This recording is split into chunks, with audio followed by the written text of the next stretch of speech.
Alam nyo mga kaidoy, itong mga nasa gobyerno, itong mga ating mga mamumuno, mga congressman, senador, lahat na, etc. etc. Ang akala nila ganun lang kasimple ang buhay. Naalala ko noon, ang sabi nila, lahat daw ng mga taga-probinsya bibigyan ng pamasahe pa uwiin. Kaya dito raw sa probinsya, pwede ka raw magtanim ng gulay, lahat daw tapos mura ang bilihin.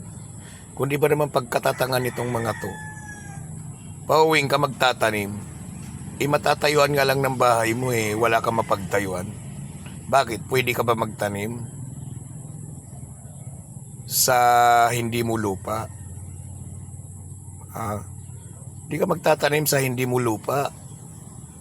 Kaya akala nila ganito lang kasimple dito sa probinsya. Tapos, bakit mayroon tayong tinatawag provincial rate?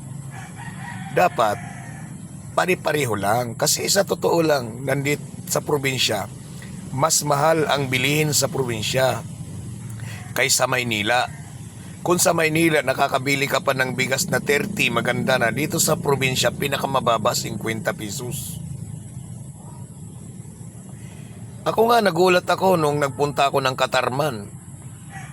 Biruin mo, kakain sana ako. Alam mo ang order ng ulam sa Katarman, Northern Samar, sa karni, 140. Biruin ganyan kamahal. Tapos ang sahod, mayroon tayong provincial rate.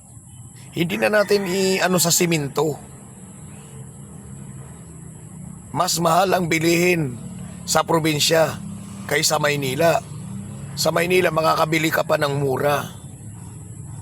Kaya kayo, mga senador kayo, o sino man kayo, mga politiko, huwag kayo magtanga-tangahan. Sabihin nyo na, uwi kayo ng probinsya at doon makakapagtanim. Bakit may lupa ba kami? Paano yung walang lupa? Paano makakapagtanim? Hindi makakapagtanim ang walang lupa. Ewan ko sa inyo ha. Tapos construction, provincial rate, ang Maynila 800 na, tapos pagdating sa probinsya 500, 400. Sa totoo lang naman talaga ang buong Pilipinas talaga 800 talaga yung provincial rate. Sinasabi lang nito mga congressman, ito mga nagpupundo ng mga proyekto sa sa gobyerno na provincial rate kasi yung sobra doon yung sobra nila tinatapyas nila sa mga manggagawang construction worker ay napupunta sa mga bulsa nila. Dapat pari-parihas. Kasi mas mahal ang bilihin sa probinsya kaysa Maynila. Baka hindi nyo alam. Magsuri kasi kayo. Ngayon, kung iniisip nyo na gumagawa ko ng kwento, pumunta kayo ng Samar. Sa Samar, kumain ka sa kantin, pinakamababa ng order ng ulam, 100. Lalo na sa Katarman, doon talaga ako nagulat. Biruin mo, ang order ng ulam, 140. Kaya sabi ko, huwag kayong tutulog-tulog dyan, mag-imbestiga kayo.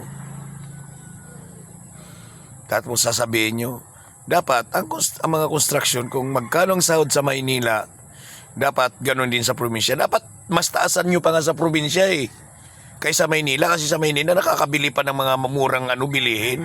Sa probinsya wala na, puro na mahal. Kahit bigas napakamahal na.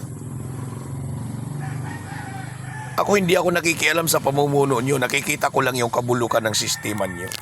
Yun lang. Huwag kayo magtanga-tangahan. Kasi hindi naman kayo mga tanga. Nagtatanga-tangahan lang talaga kayo.